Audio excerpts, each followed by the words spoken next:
Welcome to the Service Drive Revolution podcast with your hosts, Chris, the Bulldog Collins, and Gary Daniel, the G-Man.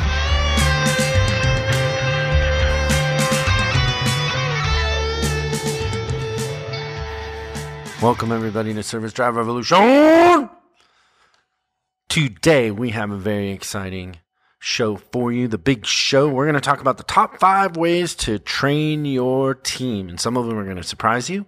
And G-Man is going to be excited mostly about number 4. Number 4, okay. You can use your safe word on number 4, G-Man. How are you?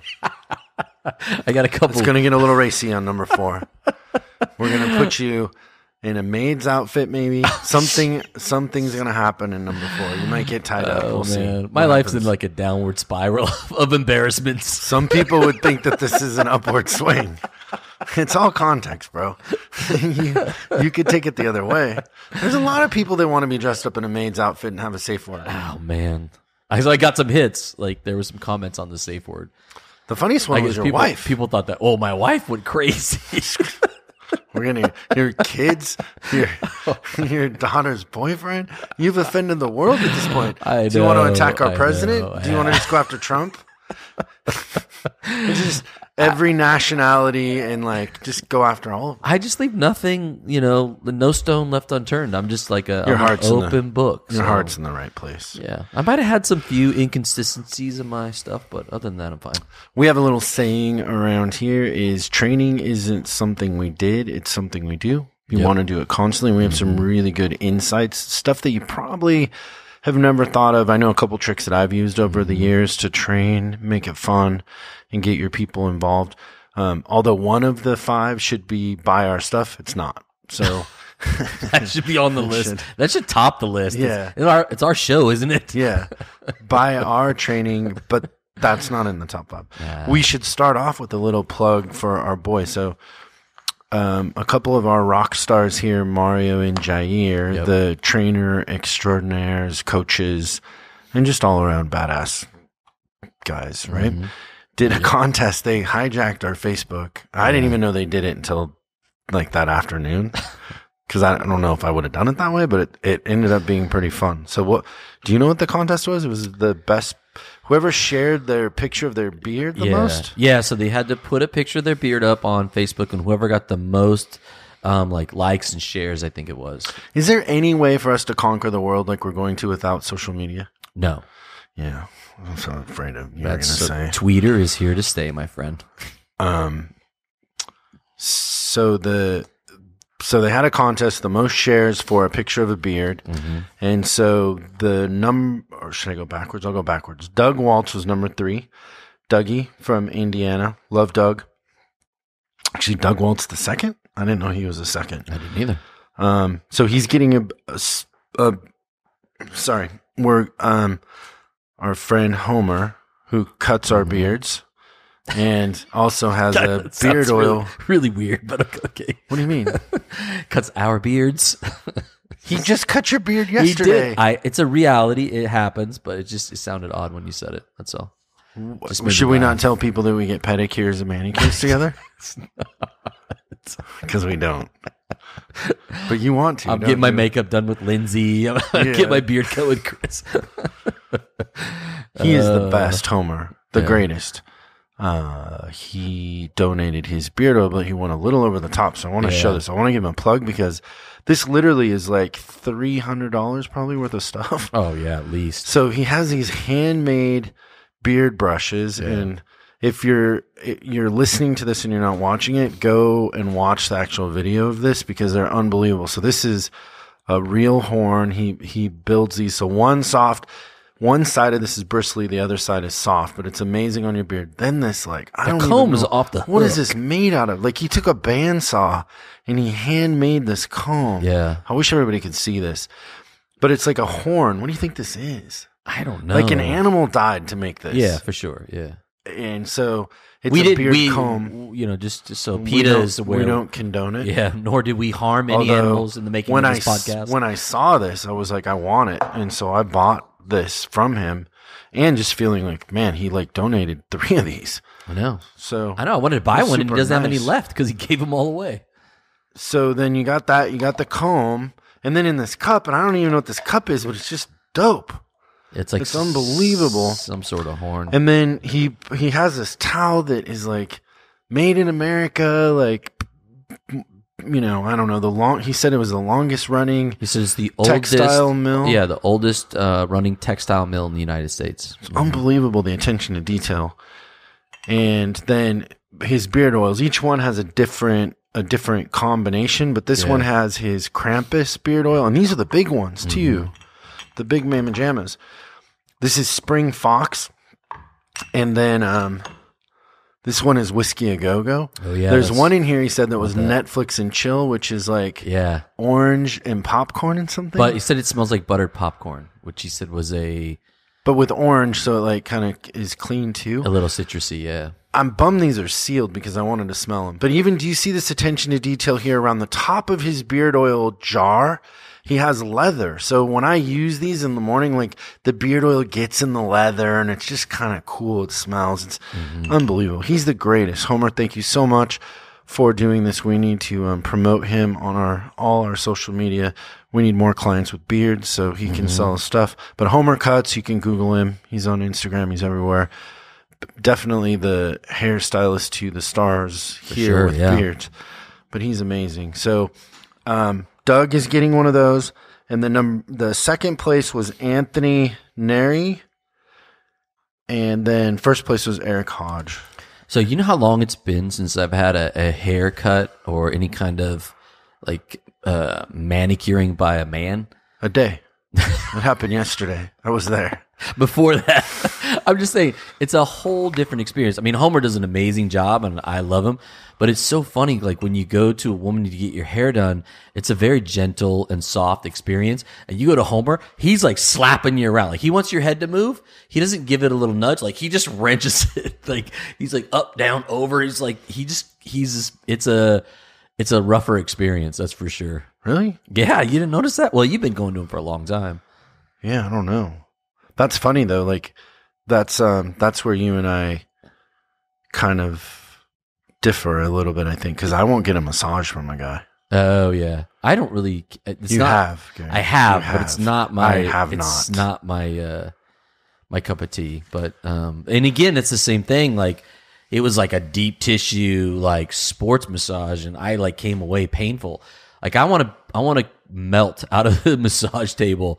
And I think with that was just a little rough. But, I mean, it felt good afterwards. He fixed me up.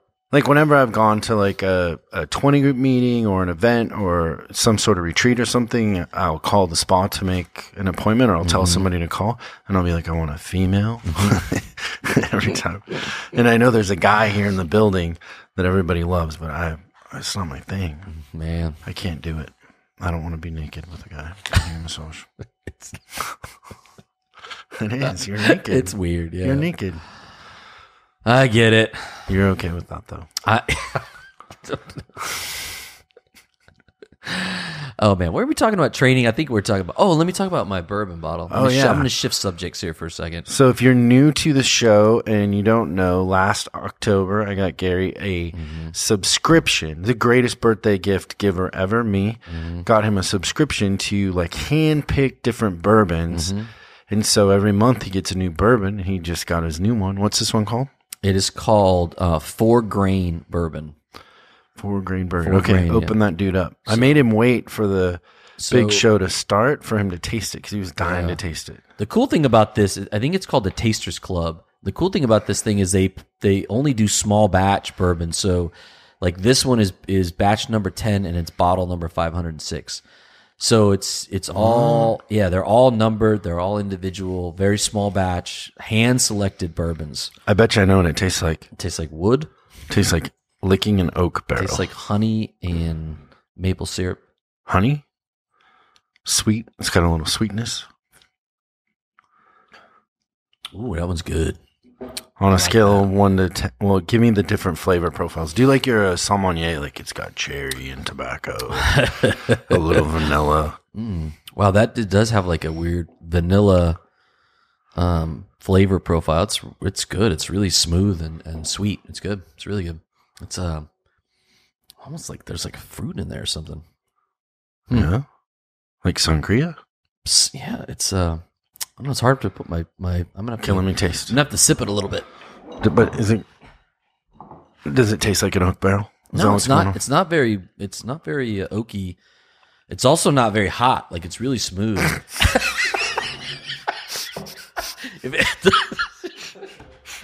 So if you can't see, you're not watching it. Chris just took a tiny sip. It tastes like an oak barrel. It's like he's castor oil or something. It tastes like an oak barrel. It's just like pure oak. You should try that, Lucas. Oh my God, so good. Lucas, you want a swig? I don't know why you don't like tequila. I like the tequila. I like whiskey. I've always been a whiskey guy. Oh, that's rough. What do you think? There's a lot going on there. Yeah, it's not. It's good, right? It's oaky, though. I don't know. The oak always surprises me on the bourbon thing. It'd be good with a cigar, though. Oh, it's good. Okay, so I recommend this one. That's good. Not that I'm a sommelier of whiskeys, but it's been fun to try these different whiskeys. I'm getting quite a stockpile at my house, but it's fun. I got a lot to hand out when people come over. You know, the thing that this world is missing more than anything else is people with passion for what they do. Mm-hmm. And that's the thing that I love about Homer and his beard oil and just his whole thing is he really, really is involved and cares. His soul is into what he does. Yeah, for sure. And that's the thing. Like, you go from business to business and you can see people that have no soul. They don't care about what they're doing. Mm-hmm. They have no passion for it. This world is lacking passion. Mm-hmm. It's very rare that you see somebody that has a passion for what they do and they really care. Yeah. And when you do, it doesn't matter if they're opening the door for you, if they're a waiter, a busboy, it doesn't matter what they do. The porter that brings up the car, you can tell instantly with the smile, the look in their eye, they're just alert and attentive and like they care. Yeah. And that's something that's dying. It's a dying art. I don't know what it is, but it's like, seems like people are just miserable drones when you're going around trying to just buy lunch. It's crazy. Yeah, I don't know what that is. I don't know if it's the, this entitlement that's kind of taking over this country where they feel like maybe they deserve more than what they've got and that their situation is, that makes them unhappy. And so they're passing that on to you as you come in as the client, or they're not following their heart. I don't know what it is, but it's definitely the thing out that there. I don't get is we're going to go into a recession sooner or later, right? It's going to happen sooner. But right now, the economy is great. There's money everywhere. There's opportunity everywhere. Money is being spent like crazy. People have money. And so now is the time to get excited and get passionate about whatever you're doing, because when we go into the recession, things freeze up. Yeah. The opportunity goes away. Like in 2008, it didn't matter how much passion you had. People weren't spending money. It was dead. You couldn't get a loan. People weren't buying. Now people are buying. Yeah. All you have to do is be interesting, have passion for what you do, take care of customers, maybe exceed expectations a little bit, be a little different, and the world is your oyster. Yeah. But everybody's sitting around like waiting for it to fall in their lap. Yeah. The entitlement is insane. So there's a guy, I got this tailor. I finally found a good tailor. And I've been searching for a good tailor for a long time. And when I was back up north, I found a couple people that were decent at it, but nobody that really, like you said, that cares, that would go that extra mile, that sees part of your pants or your jacket that's just not quite right, and they want to fix that for you, make it fit you perfectly. And there's this kid on out by the marina out where I'm at, and he does just an amazing job. He's got a tiny little cracker box of a shop, and it's just him and a sewing machine. But man, he will like find any imperfection in what I've got on, and he'll put a pin in it, he'll figure it out, and make it fit just perfect. He's got so much passion for what he does, and the funny thing is that he won't charge. So when I find people like that, I'm like, you're not charging me enough, because I don't want you to go. Like, he's barely hanging on. I don't want him to go anywhere else, because I don't want to go looking again for somebody. And so I pay him sometimes twice what he charges. Like for pants, he was charging me $12 to hem pants. And I know up north for a terrible job, I'd pay $20. So I'm just paying him because it's like you said, it's so rare to find somebody that's that it's not even just gifted or the skill. I think a lot of people out there have skill, but it's just passion. They're just burned, they're burned out, and he loves what he does so much. I want to perpetuate that. Yeah. No, it's like Homer. I can't believe he donated these boxes, and it's hundreds of dollars, but he's just excited that to give beard oil to people. And when you listen to him describe the different the different blends that he does and the oil that he puts into it and the whole thing, it's like just contagious. Like he cares. Yeah, for sure. And they're an aphrodisiac, I guess. That's what it says. No, that's what he was telling me. He's a funny cat, man. He really is. He goes out and finds these scents. Yeah, what do they call that makes it an aphrodisiac? He puts pheromones? Pheromones, yeah. That's funny. That's great. So if you got a beard and you want to date, buy Homer's beard oil. You can get yourself a grow a beard first, you wuss. If you haven't seen the beard video I did, we didn't put it on our stuff. We should share it though. It's got I don't know, what does it have, 32,000 views is the one I did on beards. It's called it's Bradley LEA Bottom Line. The Bottom Line channel on YouTube, and then just Google beards and it comes up. It's pretty funny. Yeah. It's a little racy though. Yeah. If you're not up for that, don't watch it. None of my friends back home like the beard. I went back up last weekend for Easter and went out to dinner with a bunch of people I haven't seen in a little while, and they were not fans of the beard. So, but I don't know. I like it. Yeah, well, I'd like to see what they look like. They're clean shaven. Let's see pictures. Well, I'll tell you this: my beard makes my face straight. Yeah, it makes my face symmetrical, which makes me better looking. Yeah. So that's one upside. The funny part is I've had a goatee for 15 years, and all I did was add the sides, and it's somehow it changed me. Okay, top 5 ways to train your people. So I think the thing we get busy with and we forget that training is probably the most important part. Like, everybody in our industry that performs at a high level has done training or been trained. And I think most of the time we are so busy, we forget to stop and do it and make it a priority. But the businesses that perform at the highest level, training is their culture. It's not a negotiable. It happens constantly. Yeah. And so the first one I have on here is just to kind of inch your people into expanding their mind and getting better and learning some things is I would start a book club.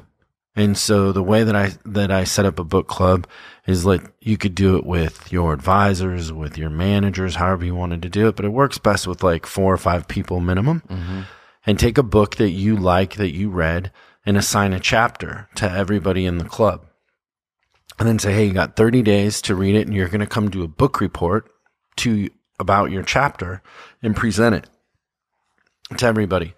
And the idea being, and you can have people have 2 chapters, they could have 3 chapters, whatever, how many chapters there are in the book divided by how many people are in the book club is how you do it. But by the end of the book club meeting, it's like everybody read the book because you're giving the summary of that chapter, what the big nuggets are, what you learned from that chapter, what the big takeaways are.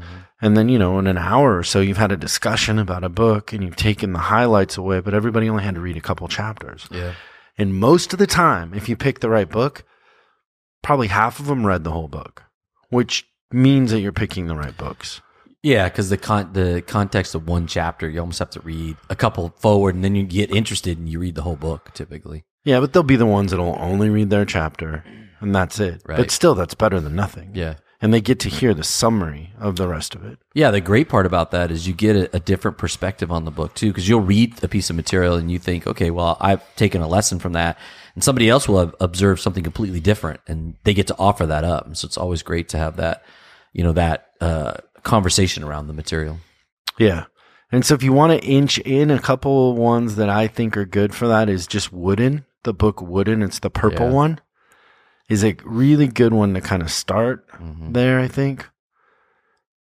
I tell you, honestly, for me, the greatest starter book of all time, and I've given it out as gifts. I don't know, I probably bought 100 of those copies, is that Who Moved My Cheese?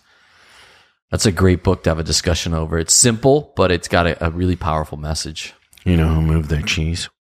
Me. I moved their cheese. I made a career out of moving cheese. You're the king of the cheese movers. I melted their cheese. I moved their cheese. I switched out their cheese. Man. They thought they had cheddar. I put in Manchego. That's right. No, that's good. That's a good one. They didn't realize that the cheese was better. I'm trying to look behind you. There's books behind you. I was trying to think of another one that was really good. But I think Wooden or Who Moved My Cheese are great entries. And then do them like every quarter or every other month. And so everybody kind of gets used to reading and it'll start a culture. And then once you do 2 or 3 of them, ask your team like, hey, what books would you like? Mm-hmm. Because they'll start then looking at books and suggestions. The Ultimate Sales Machine is another good one by Chet. Oh, yeah, that's a great book. That's a good one to do. I've done that one as a book club a couple times. But yeah, after you do 2 or 3 books, your team will start, giving you ideas, and then they'll pick harder ones like Blink or something that's a little harder. Yeah, all those Malcolm Gladwell books are so great, but you got to chew on them. Commitment. They're a commitment. Yeah. Yeah. And he opens so many loops that it's hard to read one piece of it. You got to read it to the end in order to kind of complete each of those loops that he opens in the beginning.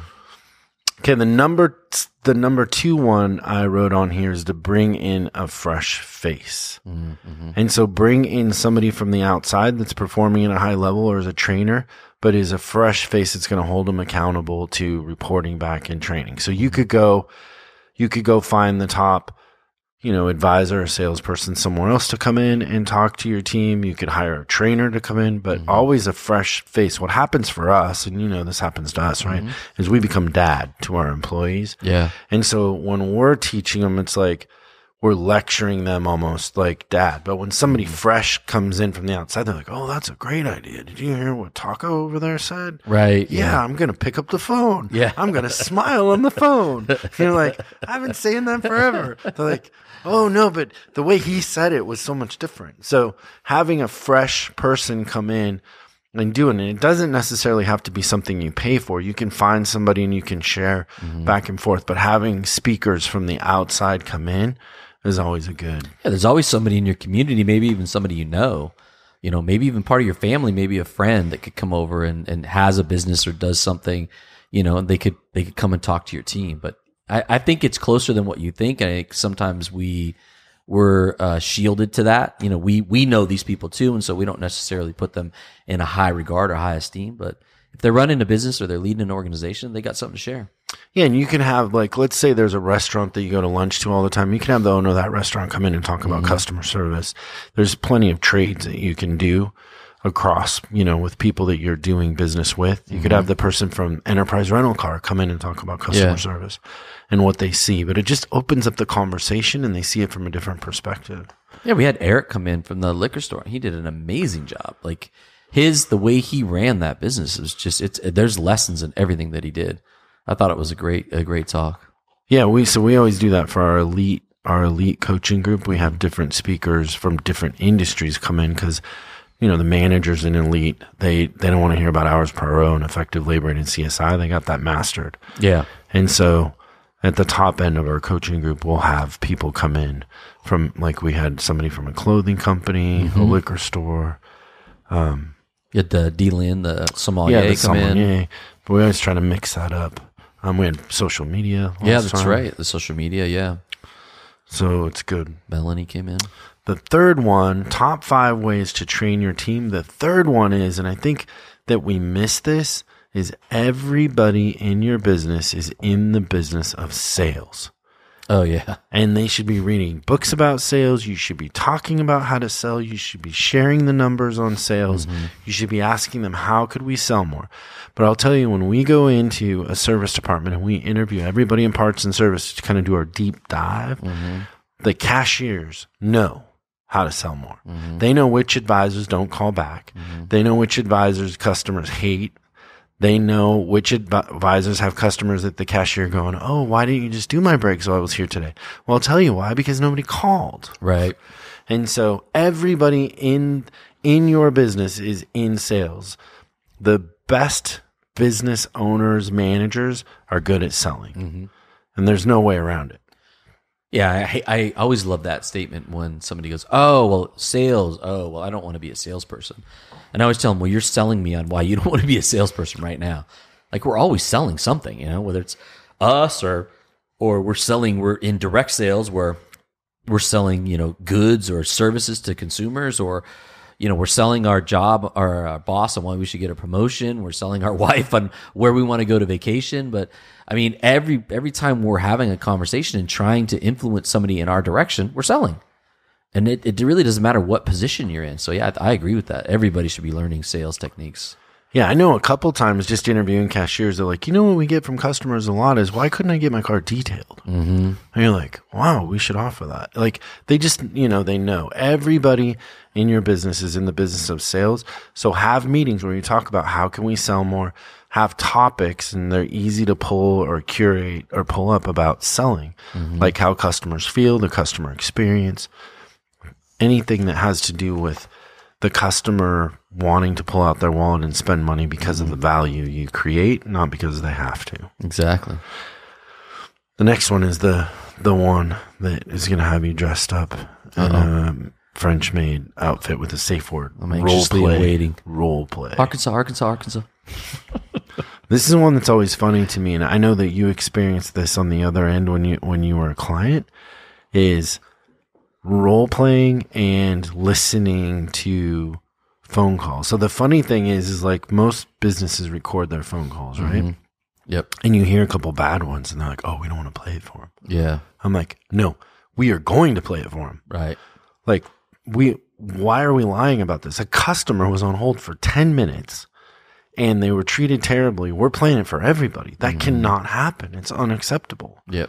Like, I don't know how we, our priorities get so mixed up that we don't want to do that. And I'll tell you another thing that we've learned is if your advisors can't role play a situation, they can't role play a walk around, they can't role play presenting off of an inspection sheet, they're terrible with doing it with the customers then. Mm-hmm. If they can't get out of their comfort zone enough to role play it with you or with your team in front of everybody, then they're not doing it with the customers. Yeah. Or they're selectively doing it. Somebody that they feel comfortable with, but you have to do it every time. And if they can't do it in front of you, they can't do it in front of them. It is the key to consistency. Yep. If you want consistency in your department, you need to role play constantly. Mm-hmm. Every week you should be role playing walkarounds, how to sell off the inspection sheet, using the table of contents technique of selling.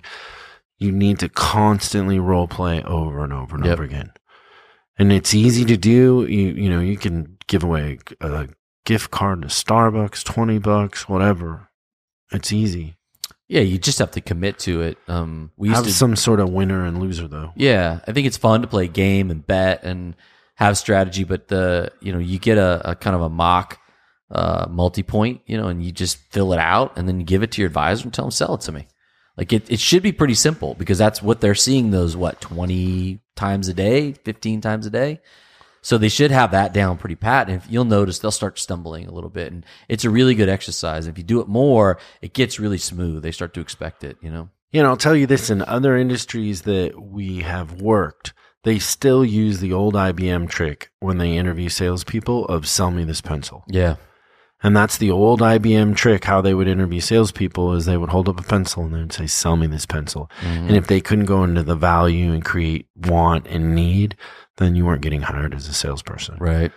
And so don't get influenced by the idea that you're going to hurt somebody's feelings or that it's going to be hard. It should be hard. Training is hard. Mm-hmm. You need to stretch yourself. Gary did 300 pounds today at the gym in squats, and it was hard. It was really hard.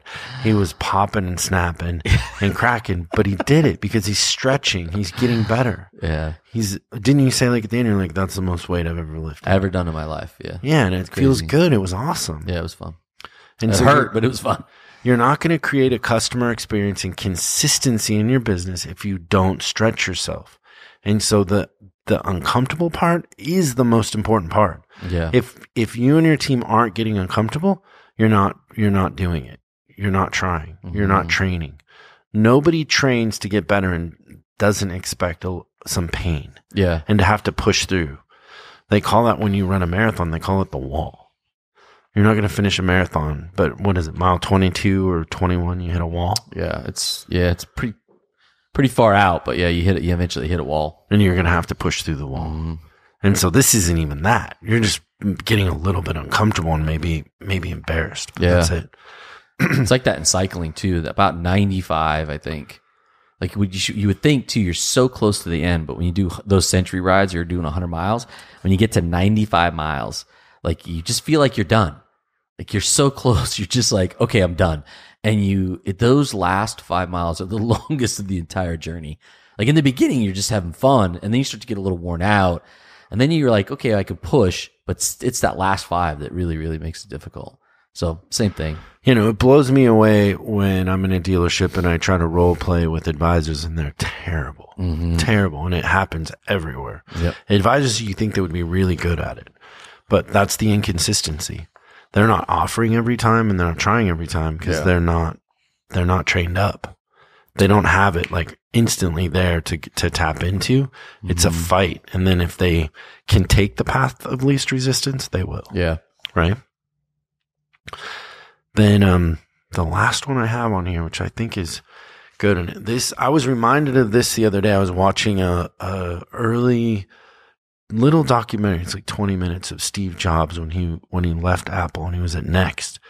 And every quarter he did an offsite meeting. He got everybody out of the business.